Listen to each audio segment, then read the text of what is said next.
Friends, at the outset, I would like to thank you for being part of the journey of cybersecurity awareness for line managers. Since you have been traveling this journey with me, I presume that you are a interested party to improve the cybersecurity awareness, and also you are also agreeing to participate in the fight against the large scale cybercrime or dark web, which is detrimental to human civilization in large extent.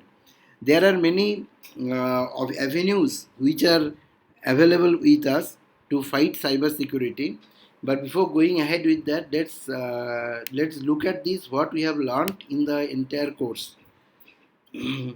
So first we started with the overall idea of why cybersecurity is critical, why it is important, why it is hot topic, and we dealt with that. We found that what are the type of attacks, what are the type of threats are happening around us. We also saw that what are the statistics say of different countries, including India or UK or US. We also saw that what are the motives of different cyber threats, cyber attacks, and sometimes when the motives are very simple to create prank, two, it can be a mechanism of cyber warfare also. I mean, I can clearly look at the situation that in days to come there will be no conventional war.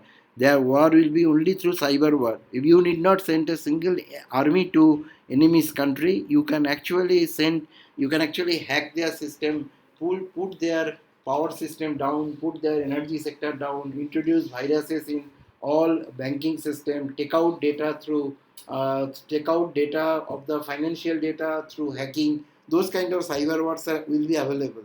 So it is good that we also discuss about the possible attacks. We discussed in great deal what is the man in the middle attack, what is the alteration attack, what is brute force. We also discussed that what are the type of different new technology is come up. For instance, Internet of Things are playing a big role. Artificial intelligence is playing a big role, and those ideas, and those items are also used by the hackers in creating new technology of attack.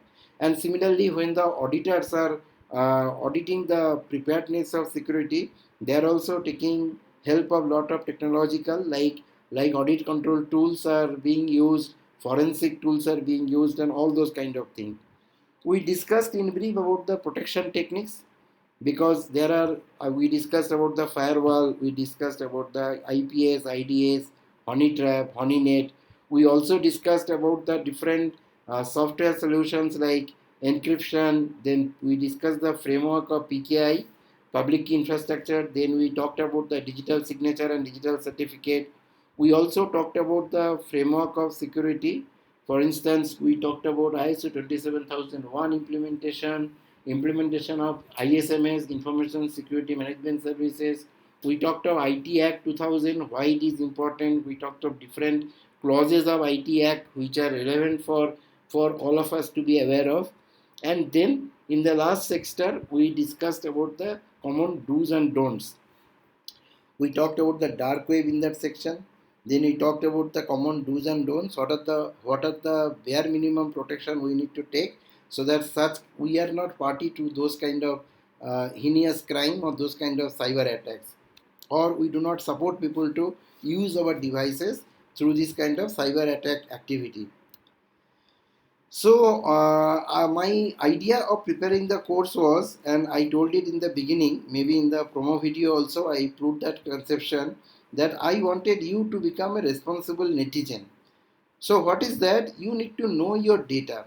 You need to know the classification of your data and the importance of your data.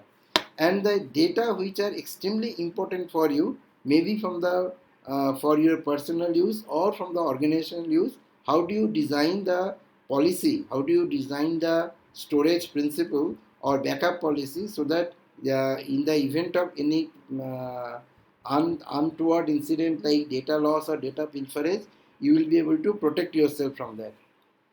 Then I also dealt a little bit about the privacy. In fact, it is important for us to know about the privacy, because you know something that in Facebook, we put on lot of information about our private life. Now, similarly, your Facebook account may be looking very naive. You may be feeling very enchanted by sharing your visit to Switzerland, but the same photograph is used by some hacker or some not so clean mentality people who will use that information to introduce a social engineering attack against you. In fact, in the one of the video in recent past, it came out in news channel that one group in southern part of India were using Facebook to lure the young girls into prostitution. So it is actually very dangerous place. You need to respect the privacy. You need to respect the privacy of your data, also privacy of somebody else's data. That somebody else can be your manager, that somebody else can be your subordinate, that somebody else can be your teacher, your children, your sibling. But their privacy, their data is their custodian, their ownership, and you have no role.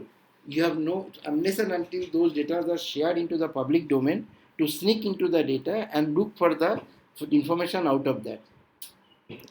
Then I also wanted to remind you that cybersecurity is a habit. You need to inculcate the practice in your daily life. Whatever you do, you need to be extremely careful whether you are following the principles of cybersecurity in doing that activity. Because cybersecurity is not that you learn a course once and you are expert.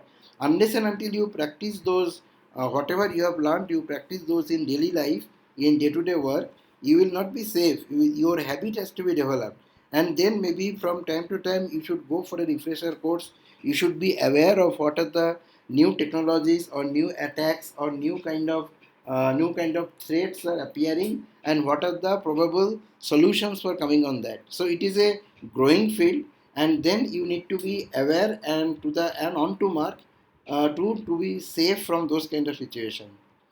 Then at the end I would like to tell you that you all need to spread awareness, because the more people are aware around us, the more people are aware with us, then we are collectively more safe. Because if the awareness is not there, if your colleague downloads any data from an unscrupulous site, don't think that colleague is only prone to cyber attack. Through his computer, even you are also prone to cyber attack.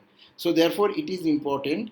Suppose you are using your little kid is using your computer phone to play a game, and during that time your kid is not aware of the cyber threat. He goes into site where some malware or spyware are loaded, and if the same phone has your banking information and you are using for the banking information through that phone, there is a possibility your banking information can be leaked through those malwares. So you need to spread awareness among your family, among your children, among your peers, among your subordinates, among your bosses, and make them aware that why cybersecurity is so important for all of us.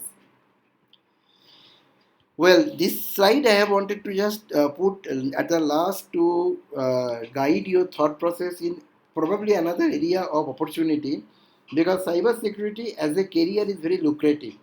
No, I am not talking about that you go to the dark web and write program for them. I am talking the other way around.